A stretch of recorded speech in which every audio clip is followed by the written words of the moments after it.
News 18 India।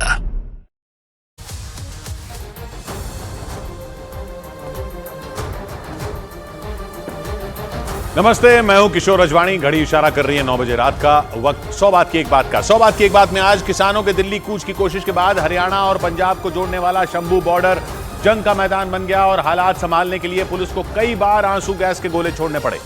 किसान नेता सरवन सिंह पंढेर ने सरकार पर धोखाधड़ी का आरोप लगाते हुए आगे की वार्ता से इनकार कर दिया और 2 दिन के लिए दिल्ली कूच रोकने का ऐलान कर दिया।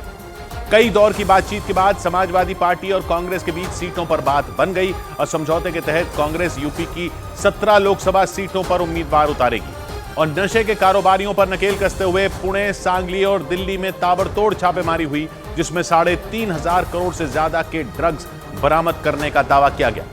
ब्रेकिंग न्यूज आ रही है किसान आंदोलन से जुड़ी। किसान नेता सरवन सिंह पंढेर ने केंद्र सरकार पर प्रदर्शन कर रहे किसानों पर हमला करने का बड़ा आरोप लगाया। उन्होंने यह भी आरोप लगाया कि किसानों को रोकने के लिए सरकार ने उन पर गोलियां तक चलवा दी। सरवन सिंह पंढेर के मुताबिक हरियाणा और पंजाब के बीच मौजूद खनौरी बॉर्डर पर एक प्रदर्शनकारी की मौत हो गई, जबकि 3 लोगों की हालत गंभीर है। किसान नेताओं का दावा है कि पुलिस की कार्रवाई की वजह से 6 प्रदर्शनकारी लापता हैं। इसी वजह से किसान नेता सरवन सिंह पंढेर सरकार पर भड़क गए। खबर यह भी है कि किसान नेता जगजीत सिंह डल्लेवाल की तबीयत अचानक बिगड़ गई। आशंका जताई जा रही है कि उनकी तबीयत शंभू बॉर्डर पर आंसू गैस की चपेट में आने से बिगड़ी। उन्हें आंखों में जलन और बुखार होने के बाद फौरन पंजाब के पटियाला के एक अस्पताल में भर्ती करवाया गया। मानव हमारे साथ जुड़ रहे हैं। मानव, अब क्या होगा? देखिए, 2 दिन के लिए दिल्ली कूच को रोक दिया गया है। डल्लेवाल जो कि पहले से ही कैंसर के पेशेंट हैं, मरीज हैं, उनकी तबीयत खराब होने की खबर मिली है। सरवन सिंह पंढेर ये कह रहे हैं कि सरकार ने हमको बातचीत के लिए 5वें दौर की बैठक के लिए एक निमंत्रण भेजा ट्वीट के जरिए। पंढेर ये दावा कर रहे हैं कि वो ट्वीट खुद किसान नेताओं ने लिखकर दिया था और किसान नेताओं ने ये भी कहा था कि आप उसमें ये कहिएगा कि एमएसपी गारंटी कानून पर बात करेंगे तब हम बैठक के लिए आएंगे। लेकिन कृषि मंत्री ने सिर्फ एमएसपी का जिक्र किया और ये आरोप लगा रहे हैं। पंढेर कह रहे हैं कि अब सरकार बातचीत के लिए दोबारा हमारे पास आएगी तो हम पहले उनसे बैठक का एजेंडा मांगेंगे, तब हम बैठक करेंगे। और आज शंभू बॉर्डर के अलावा दूसरे बॉर्डर पर जो एक तरीके से हिंसा हुई है, जिसमें यह दावा किया जा रहा है कि एक किसान की मौत भी हुई है, इसकी पुष्टि पंजाब सरकार भी कर रही है। तो इन सभी घटनाओं को लेकर आपस में बातचीत करेंगे, 2 दिन का विमर्श करेंगे और उसके बाद तय करेंगे कि आगे इस आंदोलन का क्या करना है। 2 दिन तक शंभू बॉर्डर पर शांति रहेगी। किशोर, शुक्रिया मानव आपका। उधर किसान आंदोलन के 9वें दिन हरियाणा और पंजाब के बीच मौजूद शंभू बॉर्डर पर किसानों और पुलिस के बीच जमकर बवाल हुआ। दिल्ली जाने की जिद पर अड़े किसानों ने जैसे ही हरियाणा की तरफ कूच किया, पुलिस एक्शन में आ गई। किसानों के जत्थे को रोकने के लिए पुलिस ने उन पर बिना देरी किए आंसू गैस के गोले दागने शुरू कर दिए और हरियाणा पुलिस ने 1-2 नहीं बल्कि प्रदर्शन कर रहे किसानों पर आंसू गैस के गोलों की झड़ी लगा दी। वहां दागे गए आंसू गैस के गोले प्रदर्शनकारी किसानों के बीच किसी बम की तरह फटते नजर आए। जमीन से टकराते ही वहां न सिर्फ बेहिसाब धुआं उठा, बल्कि आंसू गैस के गोलों के फटने की आवाज से पूरा इलाका थर्रा गया। पुलिस के इस एक्शन को देखकर ऐसा लगा जैसे वहां कोई जंग छिड़ गई। किसानों और पुलिस के बीच के इस टकराव की वजह से शंभू बॉर्डर 2 देशों के बीच मौजूद किसी सरहद की तरह दिखाई दिया, क्योंकि एक तरफ हजारों की संख्या में किसान दिल्ली जाने के लिए आगे बढ़ने की कोशिश करते दिखे, तो दूसरी तरफ उन्हें रोकने के लिए हरियाणा पुलिस ने वहां अपनी पूरी ताकत झोंक दी। हालात तब बेकाबू हो गए जब किसानों का जत्था बॉर्डर पर लगाए बैरिकेड की तरफ बढ़ता दिखा। इसके बाद पुलिस ने बिना देर किए उन पर आंसू गैस के गोलों की बारिश शुरू कर दी। पुलिस की इस कार्रवाई से प्रदर्शनकारी किसानों के बीच भगदड़ मच गई। वहां से आई एक तस्वीर में आंसू गैस के गोलों से बचने के लिए प्रदर्शन कर रहे लोग भागते हुए नजर आए। हालांकि इसके बाद भी वहां कुछ प्रदर्शनकारी खड़े रहे और इस दौरान उनके आसपास आसमान से आंसू गैस के गोले गिरते रहे और उसकी वजह से वहां अफरा तफरी मच गई। इस दौरान वहां मौजूद न्यूज 18 की टीम ने जान पर खेलकर उस पूरे मंजर को अपने कैमरे में कैद किया। वहां आसमान से पुलिस के दागे गए आंसू गैस के गोले बम की तरह गिरते रहे और उनसे बचने के लिए प्रदर्शनकारी किसानों के बीच कोहराम मच गया। और इस भयानक मंजर को देखने के बाद लोगों की सांसें अटक गईं, क्योंकि किसानों को आगे बढ़ने से रोकने के लिए हरियाणा पुलिस ने उन पर आंसू गैस के दर्जनों गोले दाग दिए। आगे दिखाने की कोशिश कर रहे थे। प्रदर्शनकारी किसानों के बीच आसमान से एक के बाद एक कई गोले गिरते दिखे। बम की तरह फटते इन गोलों के बीच कई प्रदर्शनकारी किसान फंस गए। जान बचाने के लिए उन लोगों ने वहां से दौड़ लगा दी, लेकिन इसके बाद भी पुलिस की तरफ से आंसू गैस के गोले दागने का सिलसिला नहीं थमा। इस दौरान वहां मौजूद न्यूज 18 की टीम ने जान पर खेलकर इन खतरनाक तस्वीरों को अपने कैमरे में कैद कर लिया। ये देखिए ये देखिए, ये तस्वीरें बहुत खतरनाक है, ये तस्वीरें बहुत खतरनाक है। हम आगे आके दिखाने की कोशिश कर रहे थे। शंभू बॉर्डर पर पुलिस के इस एक्शन की वजह से वहां भगदड़ जैसे हालात बन गए। प्रदर्शन कर रहे लोग इधर उधर भागते दिखाई दिए। तभी एक आदमी के पास आंसू गैस का गोला गिरा और उसकी वजह से आसपास मौजूद लोग कांप गए। हालांकि वो आदमी वहां से निकल गया, लेकिन आंसू गैस के दर्जनों गोले गिरने की वजह से वहां हाहाकार मच गया। लेकिन इसके बाद भी प्रदर्शन कर रहे किसान शंभू बॉर्डर से पीछे हटने के लिए तैयार नहीं हुए, बल्कि पुलिस की इस कार्रवाई की वजह से उनका गुस्सा सातवें आसमान पर पहुंच गया और वो एक बार फिर बैरिकेड की तरफ बढ़ गए। और इस बार प्रदर्शनकारी किसानों ने ट्रैक्टर ट्रॉली के साथ आगे बढ़ने की कोशिश की, लेकिन एक बार फिर शंभू बॉर्डर पर तैनात हरियाणा पुलिस के जवानों ने उन पर आंसू गैस के गोले छोड़कर उन्हें आगे बढ़ने से रोक दिया। पंजाब पुलिस ने ड्रोन की मदद से आंसू गैस के गोले गिराए। पंजाब की तरफ से शंभू बॉर्डर की जो तस्वीरें सामने आई, उनमें एक तस्वीर में आंसू गैस के गोले गिरने के बाद प्रदर्शनकारी किसानों में हड़कंप मचा दिखाई दिया। शंभू बॉर्डर पर मैं मौजूद हूं और आप देखेंगे कि मेरे दोनों तरफ वो रास्ता है जो हरियाणा की सीमा की ओर जाता है पंजाब से। फिलहाल यहाँ पर लगातार आंसू गैस के गोले हरियाणा पुलिस की तरफ से किसानों के ऊपर छोड़े जा रहे हैं। आंसू गैस से बचने के लिए प्रदर्शनकारी वहां से निकलने की कोशिश करते नजर आए, लेकिन वहां भीड़ इतनी ज्यादा थी कि लोग चाहकर भी वहां से नहीं निकल पाए। जानकारी के मुताबिक शंभू बॉर्डर पर पंजाब से आए 12,000 से ज्यादा किसान डटे रहे। इसी वजह से शंभू बॉर्डर प्रदर्शन कर रहे किसानों से खचाखच भरा दिखाई दिया। भीड़ इतनी कि वहां पैर रखने तक की जगह नजर नहीं आई। जमीन पर किसानों का जत्था हरियाणा में दाखिल होने के लिए उतावला दिखा, जबकि आसमान से ड्रोन की मदद से पुलिस की टीम ने उन पर नजर बनाए रखी ताकि प्रदर्शनकारी किसानों के किसी भी पैंतरे का वक्त रहते जवाब दिया जा सके। इसी बीच कई किसान नेता गैस मास्क पहनकर दिल्ली जाने के लिए हरियाणा की सीमा में दाखिल होने की कोशिश में जुट गए और उन्हें आगे बढ़ता देख हरियाणा पुलिस ने एक बार फिर उन पर एक्शन शुरू कर दिया। हरियाणा की सीमा में किसानों को घुसने से रोकने के लिए पुलिस ने उन पर आंसू गैस के गोले दागने शुरू कर दिए। इसके बाद तो प्रदर्शनकारी किसानों के बीच हाहाकार मच गया। आंसू गैस से बचने के लिए प्रदर्शन कर रहे लोग वहां से भाग खड़े हुए। चंद सेकंड के अंदर ही किसानों का पूरा जत्था तितर-बितर हो गया। पुलिस के इस एक्शन से पहले कई किसान नेता गैस मास्क पहनकर पुलिस बैरिकेड की तरफ बढ़ते नजर आए। किसान नेताओं के साथ बड़ी संख्या में प्रदर्शन कर रहे लोग उनके साथ आगे बढ़ते दिखे। किसान नेताओं को आंसू गैस के गोलों से बचाने के लिए कुछ प्रदर्शनकारी शील्ड भी पकड़े नजर आए, लेकिन जैसे ही किसानों का जत्था आगे की तरफ बढ़ा, हरियाणा पुलिस ने उन पर आंसू गैस के गोलों की बौछार कर दी। आंसू गैस के कुछ गोले तो हवा में ही जोरदार आवाज के साथ फटते दिखाई दिए। हर तरफ धुआं फैल गया। इसकी वजह से न चाहते हुए भी किसानों को अपने कदम पीछे खींचने पड़े। हालांकि इतना सब कुछ होने के बाद भी किसानों ने दिल्ली कूच का अपना इरादा नहीं छोड़ा। जानकारी के मुताबिक प्रदर्शनकारी किसानों की तरफ से शंभू बॉर्डर पर पुलिस के एक्शन से निपटने के लिए भी पूरी तैयारी की गई और उसी के तहत किसानों ने वहां बोरियों में भरकर रेत का पहाड़ खड़ा कर दिया ताकि रेत की बोरियों से दीवार खड़ी कर पुलिस की तरफ से दागे जा रहे आंसू गैस के गोलों और रबर की गोलियों को रोका जा सके, क्योंकि 13 फरवरी से आंदोलन के शुरू होने के बाद प्रदर्शनकारियों को रोकने के लिए हरियाणा पुलिस बेहिसाब आंसू गैस के गोले दागती रही। इसी वजह से प्रदर्शनकारी किसानों ने पुलिस के इस एक्शन की काट निकाल ली। यहाँ पर एक तरीके से जो रेत की बोरियां लाई थी उसका आड़ बनाने के लिए, ओट बनाने के लिए यहाँ पर उसका इस्तेमाल किया जा रहा है। और तो और किसानों ने आंसू गैस के गोलों को बेअसर करने के लिए गीली बोरियां भी तैयार रखी ताकि जैसे ही आंसू गैस के गोले गिरें, उन पर गीली बोरियां डालकर उनका असर कम किया जा सके। वहां से आई एक तस्वीर में कुछ प्रदर्शनकारी किसान आसमान से गिरते आंसू गैस के गोलों पर बोरियां डालकर वहां से भागते दिखाई दिए। मतलब शंभू बॉर्डर पर इकट्ठा हुए किसान किसी भी कीमत पर पीछे हटने के लिए तैयार नहीं। वहीं हरियाणा पुलिस ने भी किसानों को आगे बढ़ने से रोकने के लिए शंभू बॉर्डर पर अपनी पूरी ताकत झोंक दी और ये साफ कर दिया कि पंजाब से आए प्रदर्शनकारी किसानों को किसी भी सूरत में हरियाणा की सीमा में घुसने नहीं दिया जाएगा।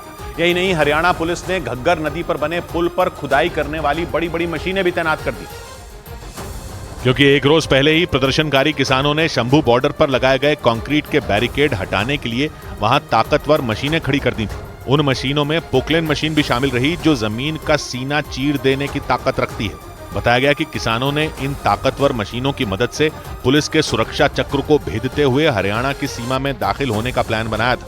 इसी वजह से हरियाणा पुलिस ने भी प्रदर्शनकारियों को जवाब देने के लिए शंभू बॉर्डर पर खुदाई करने वाली मशीनों के साथ वहां क्रेन तक तैनात कर दी।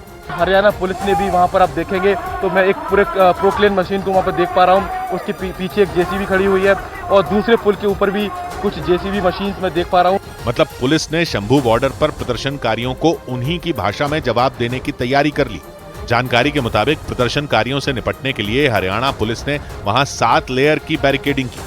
वहां कंक्रीट के बैरिकेड, कंटेनर और वाटर कैनन के साथ सड़क पर कीलें तक ठोक दी गई। कंटीले तारों से घग्गर नदी पर बने पुल को सील कर दिया गया। और तो और प्रदर्शनकारी किसानों ने पुलिस के ड्रोन को जमीन पर धराशायी करने के लिए वहां पतंगें उड़ाई ताकि पतंगों के मांझे में फंसाकर किसानों के खिलाफ इस्तेमाल किए जा रहे पुलिस के इस अचूक हथियार को बर्बाद किया जा सके। क्योंकि पिछले 9 दिन से किसान आंदोलन के लिए पुलिस के ये ड्रोन सबसे बड़ी परेशानी बन गए। इनकी मदद से पुलिस न सिर्फ किसानों पर नजर रखती दिखी बल्कि आंसू गैस के गोले गिराकर प्रदर्शनकारियों को पीछे हटने पर मजबूर कर दिया। एक बार नहीं बल्कि कई बार पुलिस ने ड्रोन की मदद से आसमान से प्रदर्शनकारियों पर आंसू गैस के गोलों की बरसात की। इसी वजह से प्रदर्शनकारी किसानों ने हवा में उड़ते इन ड्रोन को जमीन पर गिराने के लिए शंभू बॉर्डर पर पतंगें उड़ानी शुरू कर दी ताकि पतंगों के मांझे में फंसाकर इन्हें गिराया जा सके। वहां से आई एक तस्वीर में आसमान में उड़ते ड्रोन के पास एक पतंग उड़ती नजर आई। ड्रोन को मांझे में उलझाने के लिए पतंग उसके आसपास उड़ती रही। कभी वो दाईं तरफ तो कभी बाईं तरफ जाती नजर आई। हालांकि लाख कोशिश करने के बाद भी ड्रोन पतंग के मांझे में नहीं फंसा। इससे पहले 13 और 14 फरवरी को भी इसी तरह आंसू गैस के गोले गिराने वाले ड्रोन को गिराने के लिए किसानों ने पतंगों की मदद ली थी।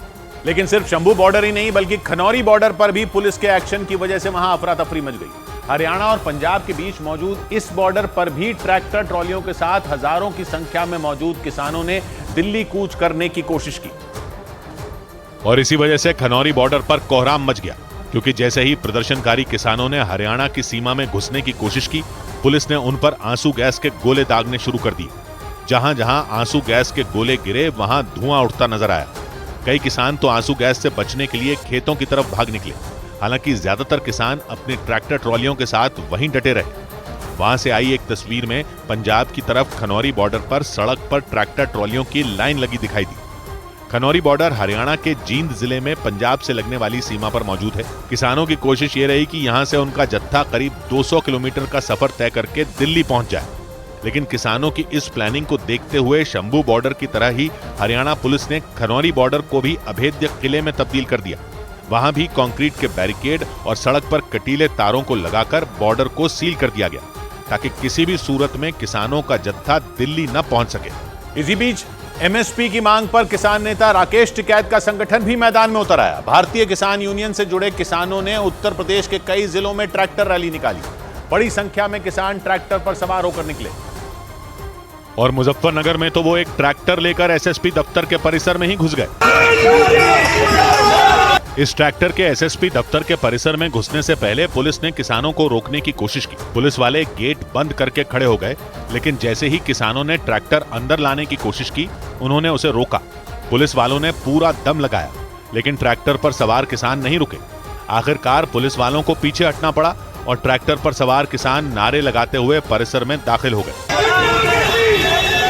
मुजफ्फरनगर में ये प्रदर्शन भारतीय किसान यूनियन टिकैत के किसानों ने किया और दिल्ली के पास हरियाणा के बॉर्डर पर बैठे प्रदर्शनकारी किसानों का समर्थन किया। दिल्ली के पास ग्रेटर नोएडा में भी किसान ट्रैक्टर लेकर सड़कों पर उतरे। उन्होंने इस रैली का ऐलान पहले ही किया था, इसलिए कई जगह पर ट्रैफिक रूट बदल दिया गया था। क्योंकि राकेश टिकैत के आह्वान पर ग्रेटर नोएडा की सड़कों पर ट्रैक्टरों की लाइन लग गई। यहाँ पर लाइन से ट्रैक्टर लगे हुए हैं, सैकड़ों की संख्या में ट्रैक्टर लगे हुए हैं और भारतीय किसान यूनियन टिकैत के पदाधिकारी और किसान पहुंचे हुए हैं। यानी एक तरफ दिल्ली के पास हरियाणा के बॉर्डर पर किसानों ने प्रदर्शन किया और दूसरी तरफ दिल्ली के पास ग्रेटर नोएडा में किसानों ने ट्रैक्टर रैली निकाली। ग्रेटर नोएडा में नॉलेज पार्क से निकले ये ट्रैक्टर कलेक्ट्रेट की ओर गए। इनकी संख्या अच्छी खासी थी और दूर दूर तक केवल ट्रैक्टर ही ट्रैक्टर नजर आए। इन किसानों ने पहले ही कह दिया था कि अगर उन्हें रैली करने से रोका गया तो वो सीधा दिल्ली रवाना हो जाएंगे। यानी दिल्ली की सीमाओं पर पुलिस की चुनौती बढ़ गई, क्योंकि एक तरफ हरियाणा के बॉर्डर पर बैठे प्रदर्शनकारी किसान दिल्ली कूच करने पर अड़ गए, तो वहीं दूसरी तरफ भारतीय किसान यूनियन के किसान भी सड़कों पर उतर आए। उत्तर प्रदेश के शामली में तो वो पूरी तैयारी से कलेक्टर के दफ्तर पहुंचे और वहां धरना दिया। शामली में भी किसान ट्रैक्टर से कलेक्टर के दफ्तर पहुंचे और फिर नारे लगाते हुए आगे बढ़े। उत्तर प्रदेश के मेरठ में भी भारतीय किसान यूनियन टिकैत ने ट्रैक्टर रैली निकाली। वहां खुद राकेश टिकैत प्रदर्शन का हिस्सा बने और एमएसपी के मुद्दे पर खुली चुनौती दे डाली। स्वामीनाथन कमेटी की रिपोर्ट लागू कर दो, नहीं तो ये आंदोलन देश भर में चलते रहेंगे। प्रदर्शनकारी किसानों और सरकार के बीच 23 फसलों को एमएसपी की गारंटी देने पर पेच फंसा हुआ है। लेकिन किसानों के प्रदर्शन के बीच केंद्र सरकार ने जानकारी दी कि बीते 10 साल में सरकार ने फसलों के एमएसपी करीब दुगना बढ़ा दिया। सरकार की तरफ से जारी एक रिपोर्ट के मुताबिक 2014 की तुलना में गेहूं और धान जैसी फसलों की कीमत में 60% से ज्यादा का इजाफा किया गया। और केंद्र सरकार की तरफ से यह भी कहा गया कि बीते 10 साल में समय समय पर किसानों के फायदे के लिए बड़े फैसले भी लिए गए। खेती किसानी पर नजर रखने और रिसर्च करने वाली संस्था भारतीय कृषि अनुसंधान परिषद की रिपोर्ट के मुताबिक 2013-14 में धान की एमएसपी 1310 रुपए प्रति क्विंटल थी। उसे बढ़ाकर 2023-24 में 2183 रुपए प्रति क्विंटल किया गया, यानी करीब 67% की बढ़ोतरी। और 2013-14 में गेहूं की एमएसपी 1400 रुपए प्रति क्विंटल थी, लेकिन 2023-24 में इसे 2275 रुपए प्रति क्विंटल कर दिया गया, यानी करीब 62% का इजाफा हो गया।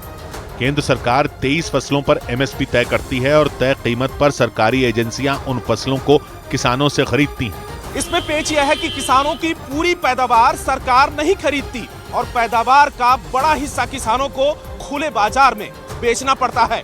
लेकिन एमएसपी की बाजार में कोई मान्यता नहीं है, इसलिए अक्सर बाजार में किसानों को एमएसपी से कम कीमत पर फसल बेचनी पड़ती है।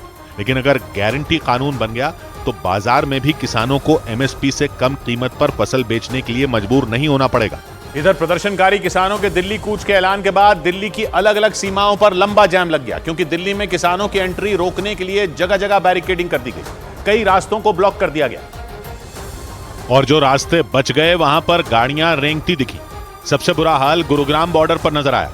वहां गाड़ियों की लंबी लाइन लग गई। लोगों को बॉर्डर पार करने में घंटों लग गए, क्योंकि पुलिस ने चेकिंग अभियान चलाया।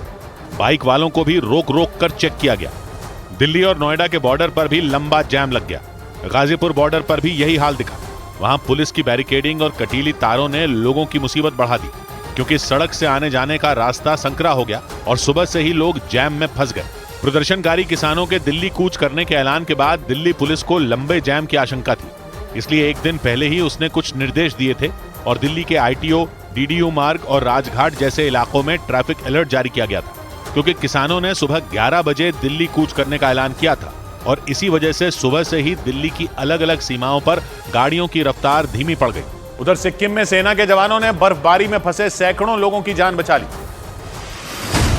देश के पूर्वोत्तर राज्य सिक्किम के नाथुला में बर्फबारी के बीच फंसे 500 से ज्यादा पर्यटकों का रेस्क्यू कर लिया गया। सेना के त्रिशक्ति कोर के जवानों ने उन सैलानियों की जान बचाई। दिल्ली पुलिस ने हत्या, अवैध वसूली और रेप समेत 50 आपराधिक मामलों में शामिल एक गैंगस्टर को गिरफ्तार करने का दावा किया। उसके पास से हथियार और जिंदा कारतूस भी बरामद किए गए। बताया गया कि पुलिस ने कई किलोमीटर दूर तक पीछा करने के बाद उसे पकड़ा। मध्य प्रदेश के उज्जैन में एक चलती कार में आग लगने से हड़कंप मच गया। गनीमत यह रही कि उस कार में सवार 2 लोगों ने कूदकर अपनी जान बचा ली, लेकिन इसके बाद वो कार पूरी तरह जलकर राख हो गई। इधर जयपुर में रोजगार के मुद्दे पर युवा कांग्रेस ने राजस्थान सरकार के खिलाफ जोरदार प्रदर्शन किया।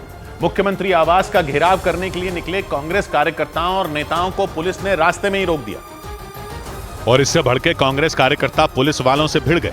युवा कांग्रेस के नेता और कार्यकर्ता पुलिस की तरफ से लगाई गई लोहे की बैरिकेडिंग पर चढ़ गए।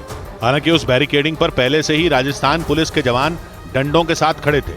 पुलिस वालों ने कांग्रेस नेताओं और कार्यकर्ताओं को बैरिकेडिंग से उतारने की पूरी कोशिश की, लेकिन वो इसमें कामयाब नहीं हो सके। युवा कांग्रेस के राष्ट्रीय अध्यक्ष बीवी श्रीनिवास की अगुवाई में कई कार्यकर्ता बैरिकेडिंग पर चढ़कर बैठ गए, लेकिन इसके बाद पुलिस ने वाटर कैनन का इस्तेमाल किया और पानी की जोरदार बौछार कर दी। वहां जमा कांग्रेस कार्यकर्ताओं को भगाने के लिए पुलिस ने लाठियां भी भांजी। पैर में चोट लगी है। यहाँ पर श्रीनिवास बीवी के जो कि ऊपर अभी तक बैठे हुए हैं, बाकी उनके जो नीचे साथी हैं उन्हें पानी की बौछार से और लठों के वार से पीछे धकेल दिया गया है।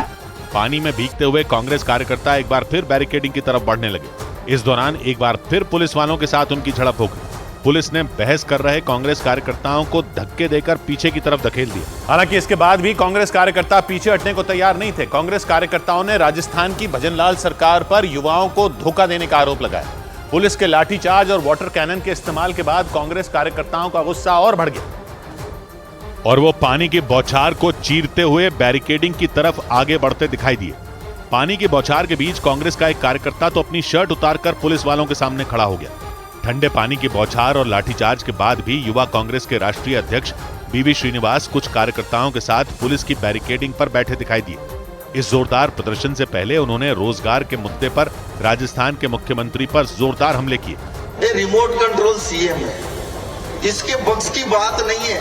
प्रदर्शन कर रहे युवा कांग्रेस के कार्यकर्ताओं ने आरोप लगाया कि राजस्थान में सरकार बनने से पहले बीजेपी ने युवाओं से बड़े बड़े वादे किए थे, लेकिन 3 महीने बीत जाने के बाद उन वादों पर बीजेपी कोई बात नहीं करती। कांग्रेस ने आरोप लगाया कि राजस्थान की बीजेपी सरकार ने कांग्रेस सरकार के समय चलाई गई योजनाओं को जानबूझकर बंद कर दिया। इस बीच विपक्षी पार्टियों के गठबंधन ने उत्तर प्रदेश के लिए सीटों के बंटवारे का ऐलान कर दिया। कई राउंड की बातचीत के बाद कांग्रेस और समाजवादी पार्टी में समझौता हो गया। दोनों पार्टियों के नेताओं ने सीटों के बंटवारे का ऐलान कर दिया और ये साफ कर दिया कि कांग्रेस पार्टी यूपी की 17 लोकसभा सीटों पर चुनाव लड़ेगी, जबकि 62 सीटों पर समाजवादी पार्टी के उम्मीदवार चुनाव लड़ेंगे और 1 सीट चंद्रशेखर की पार्टी आजाद समाज पार्टी को दी गई। जिस निर्णय पर आज हम पहुंचे हैं, आगामी लोकसभा चुनाव में हम मिलकर एकजुट होकर मजबूती के साथ भारतीय जनता पार्टी को मुकाबला ही नहीं करेंगे, बल्कि उनको अच्छी टक्कर देकर उनकी शिकस्त करेंगे। इससे एक दिन पहले समाजवादी पार्टी ने अपने उम्मीदवारों की तीसरी लिस्ट जारी की थी, जिसमें वाराणसी सीट भी शामिल थी। लेकिन समझौते के ऐलान से पहले वाराणसी सीट से समाजवादी पार्टी ने अपने उम्मीदवार का नाम वापस ले लिया और ये सीट कांग्रेस के खाते में चली गई। सीटों के ऐलान से पहले ही अखिलेश यादव ने भी समझौते के संकेत दे दिए थे। अंत भला तो सब भला। कांग्रेस के खाते में गई 17 सीटों में गांधी परिवार की परंपरागत सीटें अमेठी और रायबरेली भी शामिल हैं। अमेठी सीट से पिछली बार राहुल गांधी चुनाव हार गए थे, जबकि रायबरेली सीट से सांसद सोनिया गांधी इस बार राज्यसभा पहुंच चुकी हैं। इसलिए माना जा रहा है कि इन दोनों सीटों पर गांधी परिवार से ही किसी का नाम सामने आ सकता है। उधर उत्तर प्रदेश के कानपुर में राहुल गांधी के स्वागत के लिए लगाया गया एक पोस्टर चर्चा में आ गया। उस पोस्टर में राहुल गांधी को कृष्ण की भूमिका में दिखाया गया। राहुल गांधी की भारत जोड़ो न्याय यात्रा कानपुर पहुंची और ये पोस्टर राहुल गांधी के स्वागत में लगाए गए। इसके बाद ये चर्चा में आ गए क्योंकि पोस्टर में राहुल गांधी को कृष्ण और यूपी कांग्रेस के अध्यक्ष अजय राय को अर्जुन की भूमिका में दिखाया गया। यही वजह रही कि इस पोस्टर के बारे में बात होने लगी। ये पोस्टर कानपुर की सड़कों पर इसलिए लगे क्योंकि राहुल की भारत जोड़ो न्याय यात्रा कानपुर पहुंची और कांग्रेस के कार्यकर्ता ने राहुल को कृष्ण की भूमिका में दिखाने वाला ये पोस्टर लगा दिया। पोस्टर पर श्रीमद् भागवत गीता का श्लोक भी लिखा गया। कानपुर पहुंचने के बाद राहुल अपनी यात्रा 2 दिन के लिए रोकेंगे। इसके बाद 24 फरवरी को यात्रा फिर से शुरू होगी और राहुल मुरादाबाद जाएंगे। इधर उत्तराखंड के रामनगर में 4 लोगों की जान लेने वाला एक बाघ पकड़ा गया। उत्तराखंड के रामनगर में वन विभाग की टीम ने एक आदमखोर बाघ को पकड़ लिया। इस बाघ ने 4 महिलाओं को अपना शिकार बनाया था। इतना ही नहीं, इस बाघ के खौफ की वजह से उस इलाके में लोगों ने रात में घरों से बाहर निकलना तक बंद कर दिया था। उत्तर प्रदेश की गाजीपुर पुलिस ने मुठभेड़ के बाद एक गो तस्करी के एक आरोपी को गिरफ्तार करने का दावा किया। इसके साथ ही पुलिस ने उसके पास से एक पिस्तौल भी बरामद की। पुलिस के मुताबिक उस बदमाश पर 12 से ज्यादा केस और 25,000 रुपए का इनाम है। पुलिस ने भी अपनी आत्मरक्षा में सहायता किया, जिससे उसके पैर में गोली लगी है। हरियाणा के गोहाना में एक तेज रफ्तार ट्रक बेकाबू होकर बीजेपी के एक नेता के घर में घुस गया। इस हादसे में ट्रक का ड्राइवर घायल हो गया। हालांकि घर में मौजूद किसी भी आदमी को कोई नुकसान नहीं हुआ। उधर बिहार के बाढ़ जिले में एक ऐसी वारदात हुई कि उसके बारे में जिसे भी पता चला वो खौफ से भर गया। वहां 2 बदमाशों ने एक होटल के अंदर घुसकर सरेआम एक आदमी को गोली मार दी और उसका बैग छीनकर फरार हो गए। इसके बाद तो होटल में मौजूद लोग बिल्कुल डर गए क्योंकि वो दोनों बदमाश उस होटल के अंदर घुसे और वहां उस आदमी पर फायरिंग करते दिखे। गोली चलने से पहले वो आदमी भागता हुआ होटल में घुसता दिखाई दिया और उसके ठीक पीछे दौड़ते हुए वो दोनों बदमाश भी वहां पहुंच गए। इस बीच उनमें एक बदमाश ने उस पर पिस्तौल तान दी और उसे धमकाता रहा। तभी उसके साथी ने उसका कॉलर पकड़ लिया। वहीं सामने पिस्तौल देखकर वो आदमी घबरा गया और अपने हाथ खड़े कर दिए। इसके बाद तो नीली शर्ट पहना बदमाश उस आदमी के पास पहुंच गया और बैग उठाने के लिए उस पर झपट पड़ा। लेकिन उस आदमी ने भी हिम्मत दिखाई और पूरी ताकत लगाकर उस बैग को छीनने की कोशिश करता दिखा। तभी उस बदमाश ने गोली चला दी। इसके बाद तो वो आदमी वहीं गिर गया और वो दोनों बैग लेकर तेजी से भाग निकले। इस वारदात को अंजाम देने के लिए वो दोनों बदमाश उस आदमी का काफी देर से पीछा कर रहे थे और उनसे बचने के लिए वो उस होटल के अंदर दाखिल हुआ तो वो बदमाश भी वहां घुस गए और उस पर गोली दाग दी। इस बीच बिहार के मुख्यमंत्री नीतीश कुमार उनके खिलाफ हुई नारेबाजी पर भड़क गए। उनके खिलाफ आरजेडी विधायकों ने मुर्दाबाद के नारे लगाए। इस पर नीतीश कुमार का पारा चढ़ गया। उनके खिलाफ सदन के अंदर और बाहर नारेबाजी हुई और इन नारों का नीतीश ने पहले नर्म अंदाज में और फिर गर्म अंदाज में जवाब दिया। विधानसभा पहुंचे नीतीश जैसे ही सदन की सीढ़ियां चढ़े, पीछे से उनके खिलाफ मुर्दाबाद के नारे लगने शुरू हो गए। ये नारे सुनकर भी नीतीश मुस्कुराते रहे और हाथ जोड़कर मुर्दाबाद के नारे लगाने वाले आरजेडी विधायकों पर तंज कस दिया।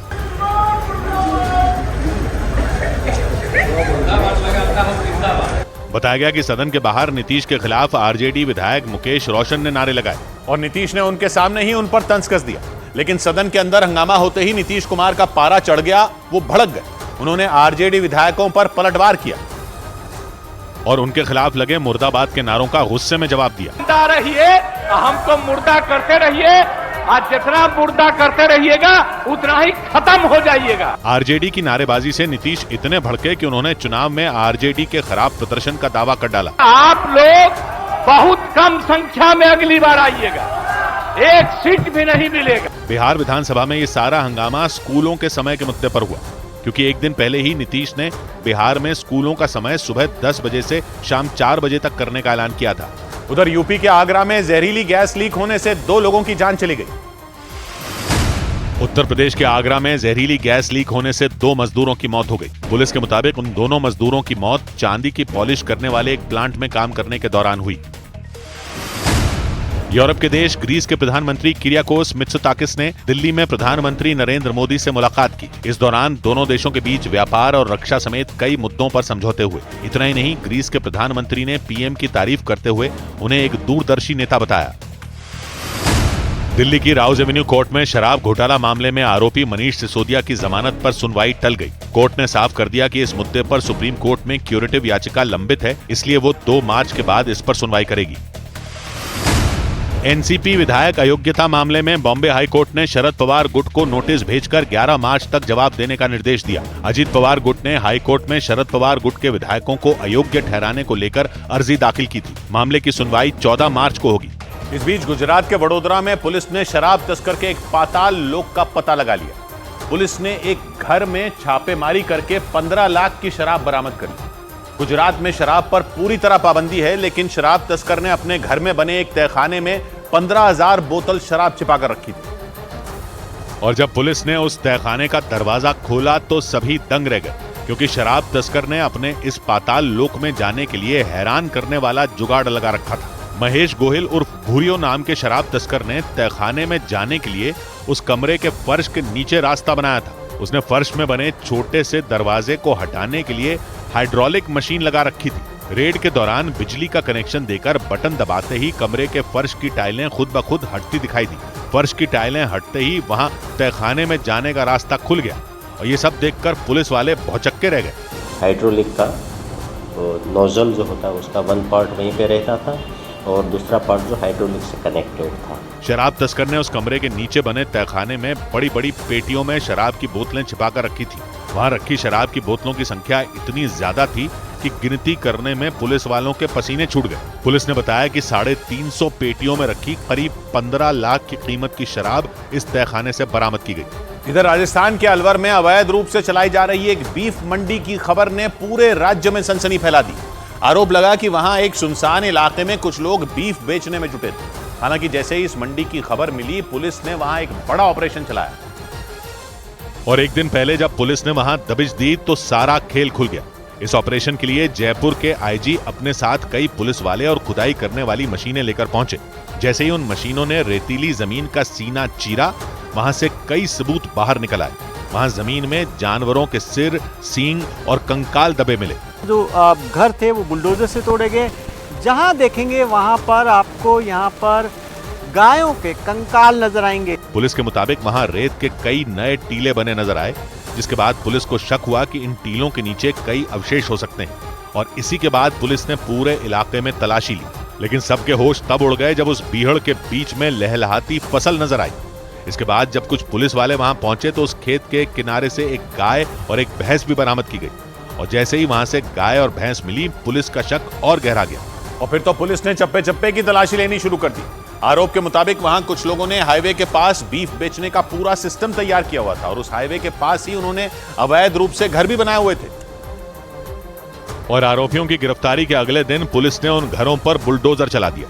पुलिस के मुताबिक उन आरोपियों ने सरकारी जमीन पर कब्जा कर घर बनाए थे और अवैध रूप से वहां खेती भी कर रहे थे। इसलिए उनके घरों को तोड़ने के साथ ही उन खेतों में लगी फसल को भी ट्रैक्टर चलाकर नष्ट कर दिया गया।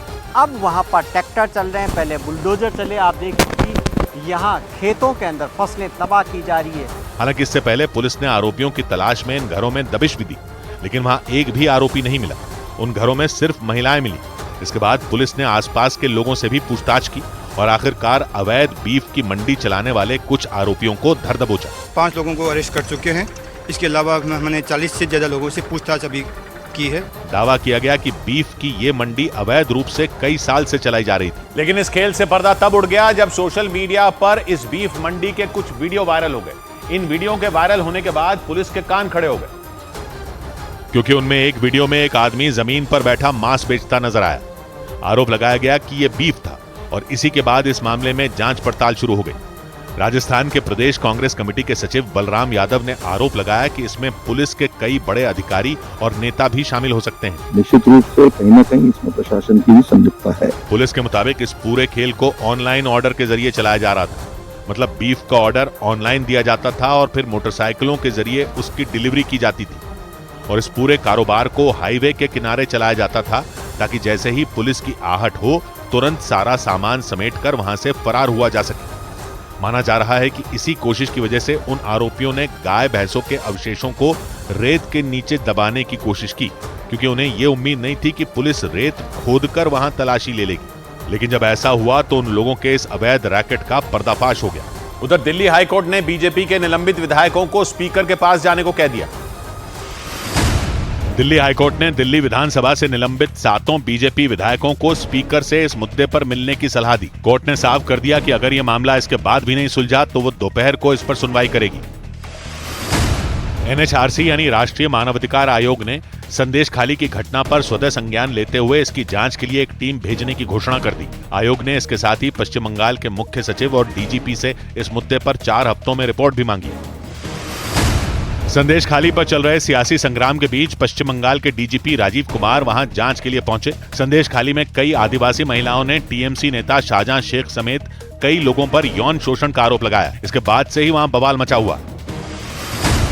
लंबे वक्त तक रेडियो की आवाज रहे अमीन सायानी का 91 साल की उम्र में निधन हो गया। उन्हें हार्ट अटैक आया था। अमीन सायानी रेडियो पर गीतमाला शो से देश भर में मशहूर हो गए थे। ये शो लंबे वक्त तक प्रसारित हुआ था। इस बीच गुजरात के भरूच में हुए एक हादसे का वीडियो देखकर लोग दंग रह गए। वहां तेज रफ्तार में एक गाड़ी आई और सड़क से गुजर रही दूसरी कार को टक्कर मारती हुई पलट गई, जिससे वहां मौजूद लोगों की सांसें अटक गई, क्योंकि लाल रंग की वो गाड़ी पूरी स्पीड से सड़क पर दौड़ती नजर आई और कुछ ही देर में सामने से गुजर रही दूसरी कार को टक्कर मारते हुए उसके ऊपर चढ़ गई। लेकिन कुछ सेकंड बाद ही वो गाड़ी अपनी बाईं ओर पलट गई। ये टक्कर इतनी तेज थी कि इसकी आवाज ने लोगों को खौफ से भर दिया और तेज आवाज सुनकर लोग उस गाड़ी की तरफ दौड़ पड़े। इस हादसे से पहले नीले रंग की दूसरी कार सड़क पर अपने बाईं ओर मुड़ रही थी, तभी वो गाड़ी अचानक वहां आई और जोरदार टक्कर मारते हुए पलट गई।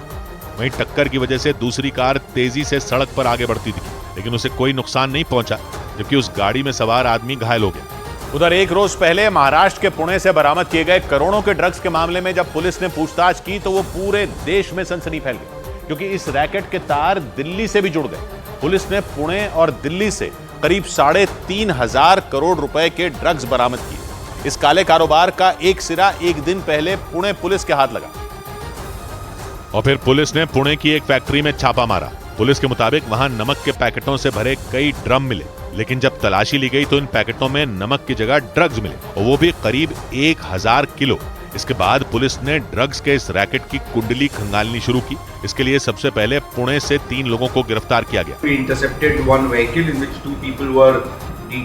पुलिस के मुताबिक उन आरोपियों ने पूछताछ के दौरान बताया कि उन तस्करों ने एमडी नाम के ड्रग्स का कोडवर्ड न्यू पुणे जॉब रखा था। मतलब वो एक दूसरे से इन ड्रग्स के बारे में बात करने के लिए इसी कोडवर्ड का इस्तेमाल करते थे। पुलिस के मुताबिक ये लोग ही देश के कई शहरों में रेव पार्टियों के लिए ड्रग्स पहुंचाते थे और इसी वजह से पिछले साल से ही महाराष्ट्र पुलिस के निशाने पर थे। और जब पुलिस ने पुणे में एक दिन पहले इनके ठिकाने पर दबिश दी तो वहां से करीब 1000 किलो ड्रग्स बरामद किए गए। लेकिन इस मामले ने तूल तब पकड़ लिया जब ड्रग्स के इस गिरोह के तार दिल्ली से भी जुड़ गए। मतलब ये तस्कर न सिर्फ पुणे बल्कि दिल्ली में भी ड्रग्स का काला कारोबार चला रहे थे। इसी वजह से आरोपियों से हुई पूछताछ के बाद पुणे पुलिस ने दिल्ली में भी छापेमारी शुरू कर दी।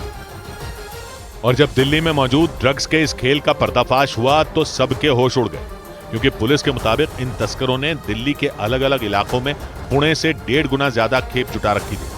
पुणे पुलिस के मुताबिक जब दिल्ली के कोटला मुबारकपुर इलाके में छापा मारा गया तो वहां से करीब 1500 किलो ड्रग्स बरामद हुए। पुलिस का दावा है कि इतनी भारी मात्रा में जुटाए गए इन ड्रग्स को छिपाने के लिए तस्करों ने एक कमरा किराए पर ले रखा था। तकरीबन 272 किलोग्राम से ज्यादा जो ड्रग्स थी वो इस जगह पर बरामद की गई थी। इस मामले में पुणे से 3 और दिल्ली से 5 आरोपी गिरफ्तार किए गए। पुलिस का दावा तो ये भी है कि इस गिरोह ने न सिर्फ महाराष्ट्र या दिल्ली बल्कि लंदन तक ड्रग्स पहुंचाए। आशंका जताई गई कि इस गिरोह के तार और भी कई शहरों से जुड़े हो सकते हैं, इसलिए ड्रग्स के इस काले कारोबार की तह तक जाने के लिए पुणे पुलिस की कुल 15 टीमें लगा दी गई। और नशे के सौदागरों पर शिकंजा कसने का मिशन केवल पुणे और दिल्ली तक ही नहीं सिमटा, बल्कि महाराष्ट्र के सांगली में भी पुलिस को बड़ी कामयाबी हाथ लगी। सांगली में पुणे पुलिस ने एक ऐसे घर में छापेमारी की जिसे ड्रग्स रखने के गोदाम में बदल दिया गया था। और उस घर पर छापेमारी के बाद पुलिस को ड्रग्स की बड़ी खेप मिल गई। छापेमारी की तस्वीरों में एक साथ रखे हुए बहुत सारे नमक के पैकेट दिखे, लेकिन उन पैकेटों में नमक नहीं बल्कि ड्रग्स पैक किए गए थे। इन ड्रग्स की कुछ बड़ी बोरियां भी पुणे पुलिस ने बरामद की। इतना ही नहीं, एक लैपटॉप भी मिला जिससे कई अहम सबूत मिलने का अनुमान है। पुलिस के मुताबिक कुल 140 किलो ड्रग्स की बरामदगी अकेले सांगली से हुई, जिनकी कीमत अंतर्राष्ट्रीय बाजार में करीब 300 करोड़ आंकी गई। इसके साथ ही पुलिस ने ड्रग्स के खेल से जुड़े 3 लोगों को गिरफ्तार कर लिया।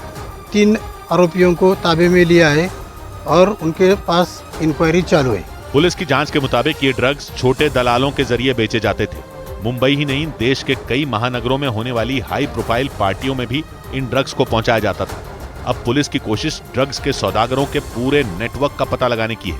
इस बीच महाराष्ट्र के ठाणे के कल्याण रेलवे स्टेशन पर भारी मात्रा में विस्फोटक बरामद किए गए। महाराष्ट्र के ठाणे के कल्याण रेलवे स्टेशन पर विस्फोट के लिए इस्तेमाल होने वाले 54 डेटोनेटर मिलने से हड़कंप मच गया। इन्हें खोजी कुत्ते की मदद से बरामद किया गया। चुनाव आयोग ने लोकसभा चुनाव के दौरान उम्मीदवारों को 14 गाड़ियों के इस्तेमाल करने की मंजूरी दे दी। इससे पहले उम्मीदवारों को सिर्फ 5 गाड़ियां ही इस्तेमाल करने की इजाजत थी। देश के वरिष्ठ वकीलों में शुमार फली सैम नरिमन का निधन हो गया। उन्होंने 95 साल की उम्र में अंतिम सांस ली। फली सैम नरिमन को संवैधानिक कानून के क्षेत्र में वकीलों का भीष्म पितामह माना जाता था। प्रधानमंत्री नरेंद्र मोदी ने उनके निधन पर शोक जताया। उधर कोलकाता में संदेश खाली के मुद्दे पर बीजेपी ने जमकर हंगामा किया। कोलकाता में बीजेपी के सैकड़ों कार्यकर्ताओं ने इस घटना के विरोध में मशाल जुलूस निकाला और ममता बनर्जी सरकार के खिलाफ नारेबाजी शुरू कर दी।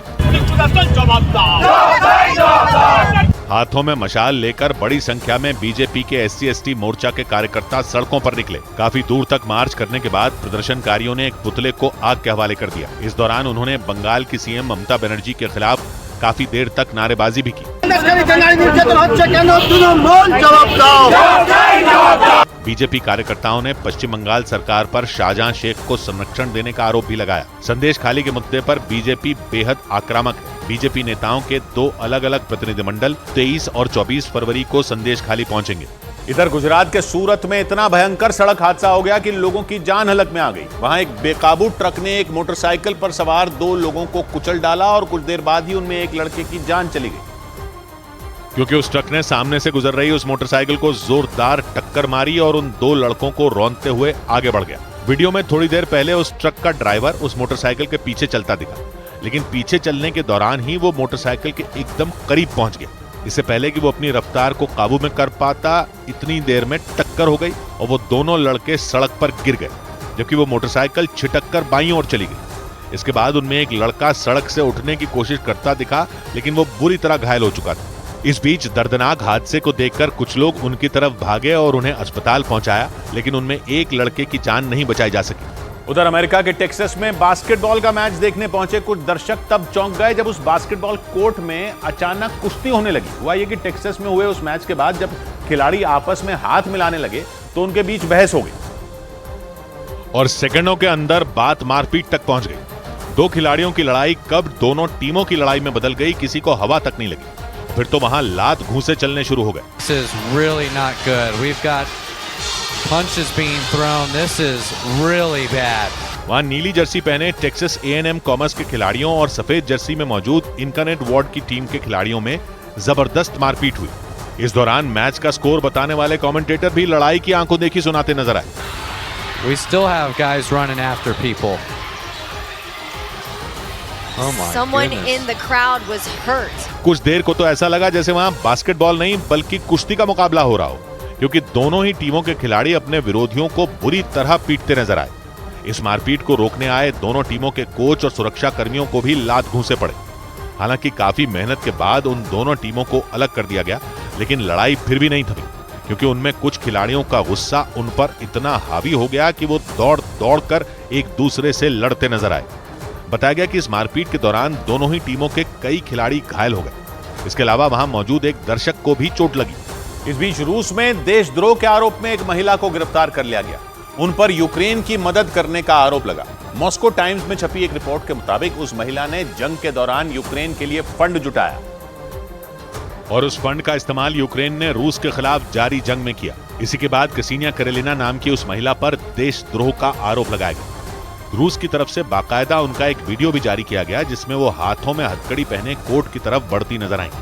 इस दौरान उनकी आंखों पर पट्टी भी बंधी नजर आई।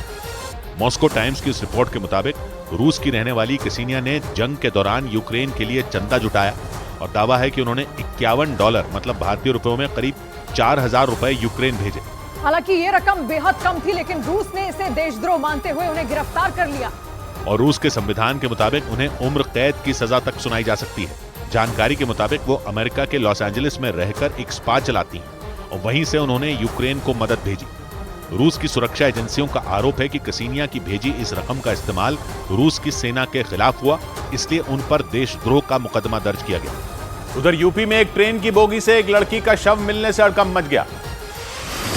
उत्तर प्रदेश के बनारस से लखनऊ जाने वाली इंटरसिटी ट्रेन की एक जनरल बोगी में एक लड़की की लाश मिलने से सनसनी मच गई। लड़की का शव एक बोरी में बांध कर रखा गया था।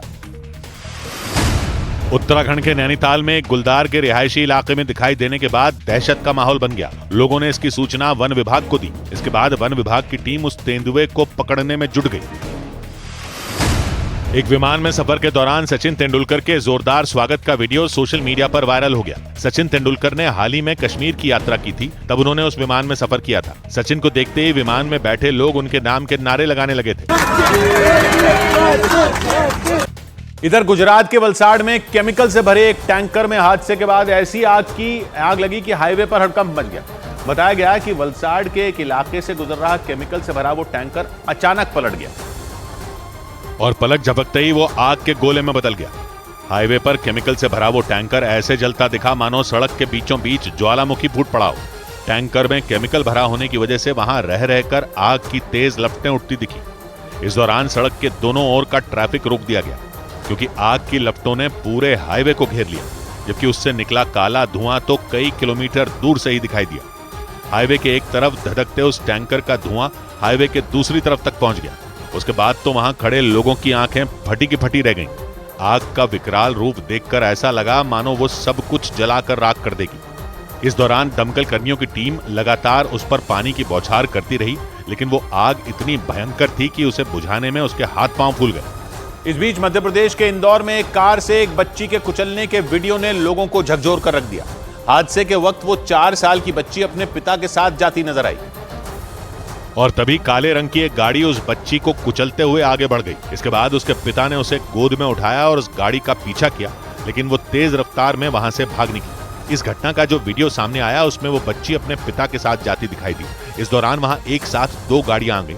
ऐसे में उन गाड़ियों को रास्ता देने के लिए वो दोनों सड़क के एक तरफ खड़े हो गए। इसके बाद सिल्वर रंग की गाड़ी वहां से निकल गई, लेकिन उस काले रंग की गाड़ी ने वहां से मुड़ते हुए उस बच्ची को टक्कर मार दी। वो गाड़ी उस बच्ची को रौंदते हुए सामने मौजूद एक दीवार से जा भिड़ी, लेकिन इसके बाद भी उस गाड़ी का ड्राइवर रुका नहीं, बल्कि पकड़े जाने के डर से वहां से भाग निकला। पुलिस के मुताबिक उस गाड़ी को जब्त कर लिया गया, लेकिन उसका ड्राइवर फरार हो गया। उधर यूरोप के देश ग्रीस में सैकड़ों की संख्या में किसान वहां की संसद के बाहर अपने अपने ट्रैक्टर लेकर पहुंच गए। प्रदर्शनकारी किसानों ने संसद भवन की तरफ जाने वाली सड़क को भी पूरी तरह बंद कर दिया और संसद की इमारत के बाहर खड़े होकर ट्रैक्टरों के हॉर्न बजाकर विरोध जताया। ट्रैक्टरों के हॉर्न की वजह से पूरे इलाके में इतना शोर हो गया कि कुछ भी सुनना मुश्किल हो गया। ग्रीस की संसद के बाहर किसानों ने सैकड़ों ट्रैक्टर एक साथ कतार में खड़े कर दिए। वहां के संसद भवन के सामने वाली सड़क तो किसानों और उनके ट्रैक्टरों से पूरी तरह पटी दिखाई दी। एक शख्स तो ट्रैक्टर की छतरी के ऊपर चढ़कर बैठा हुआ नजर आया। प्रदर्शन कर रहे कुछ किसान अपने ट्रैक्टरों पर सरकार की नीतियों के खिलाफ लिखे पोस्टर लगाकर पहुंच गए। किसानों ने बताया कि सरकार दूसरे देश से सस्ता अनाज आयात कर रही है, जिसकी वजह से वो बर्बाद हो रहे हैं। Έχουν δώσει δυναμικό παρόν. Ήρθε επιτέλους η ώρα να ξυπνήσουμε όλοι μας. ग्रीस ही नहीं, यूरोप के कई देशों में बीते एक महीने से किसान सड़कों पर हैं। France, Germany, Belgium, Poland, Spain और इटली में भी किसानों ने इसी तरह प्रदर्शन किया। इधर आंध्र प्रदेश की टीम के एक बल्लेबाज ने 6 गेंदों पर 6 छक्के जड़ दिए।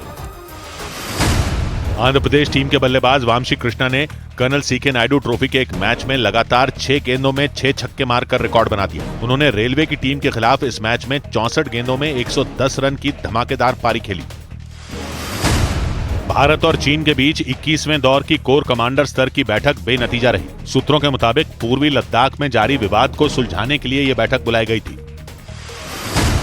दिल्ली एयरपोर्ट पर सीआईएसएफ के जवानों ने 52 लाख रुपए की अवैध दवाइयों के साथ 3 लोगों को गिरफ्तार करने का दावा किया। इसके बाद सीआईएसएफ ने उन सभी आरोपियों को कस्टम्स विभाग को सौंप दिया। कस्टम्स विभाग के मुताबिक इन दवाइयों को यूएई के रास्ते अफगानिस्तान की राजधानी काबुल भेजने का प्लान था।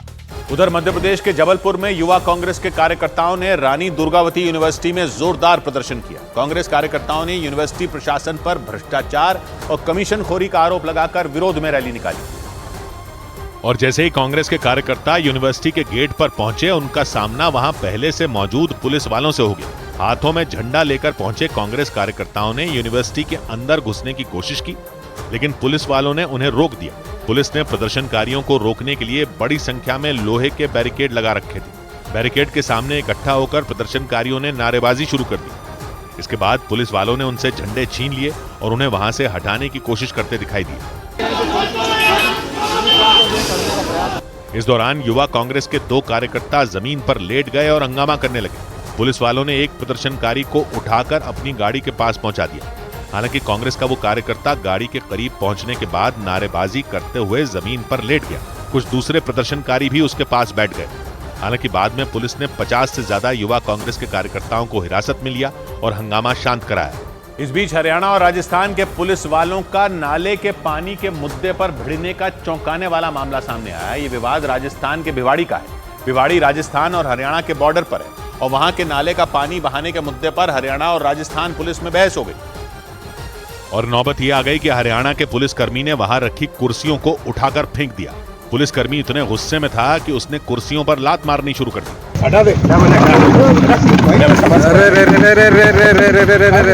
इसके बाद उस पुलिसकर्मी ने खुद ही बैरिकेड भी हटाए। बैरिकेड हटाने के बाद हरियाणा के उस पुलिसकर्मी ने वहां खड़ी ट्रैफिक पुलिस की बाइक की ओर रुख किया। उसका गुस्सा देखकर ट्रैफिक पुलिस के लोगों ने बाइक हटा ली। इसके बाद पुलिस वाले ने दूसरा बैरिकेड भी हटा दिया।